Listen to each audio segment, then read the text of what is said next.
Pwede ba akong pumasok sa iyong tahanan, anak? Kung hindi pwede, ayos lang.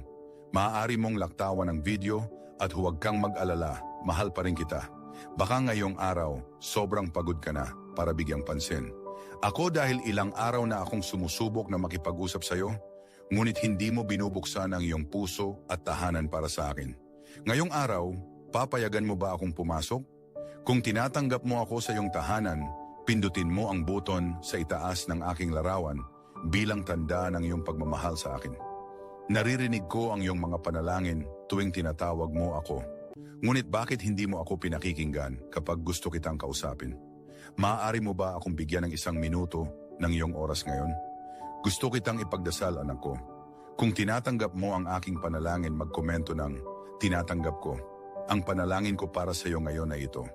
Magtiwala ka sa Panginoon mong Diyos ng buong puso at huwag kang manalig sa iyong sariling unawa. Kilalanin mo siya sa lahat ng iyong mga lakad at itutuwid niya ang iyong mga landas. Magiging maayos ang lahat sapagkat hawak ko ang lahat ng bagay. Tiyagain mo ang mga pagsubok at palalakasin kita para magtagumpay. Kung ang aking mga salita ay nakaantig sa iyong puso, hinihiling ko na pindutin mo ang share sa WhatsApp at ipadala ang mensaheng ito sa 3 taong mahalaga sa iyo.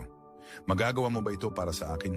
Maniwala ka, ang mga biyayang mula sa langit ay darating sa iyong tahanan sa bukang liwayway, pagpapalain ka sa aspetong pinansyal at emosyonal.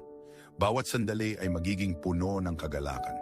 Lahat ng kasamaan ay aalisin sa iyong landas. Maaring inignore mo na ang mensaheng ito noon, ngunit ngayon nasa iyong mga kamay ang desisyon. Ipakita mo ang iyong pagmamahal sa akin sa pamamagitan ng pag-like, pagkomento at pag-share nito sa iyong mga mahal sa buhay. I-save mo ang mensaheng ito bilang simbolo ng iyong pananampalataya at sa loob ng 24 na oras ay tatanggap ka ng isang biyaya sa iyong buhay. Huwag mong sirain ang kadena ng pananampalataya. Naniniwala ka ba? Amen.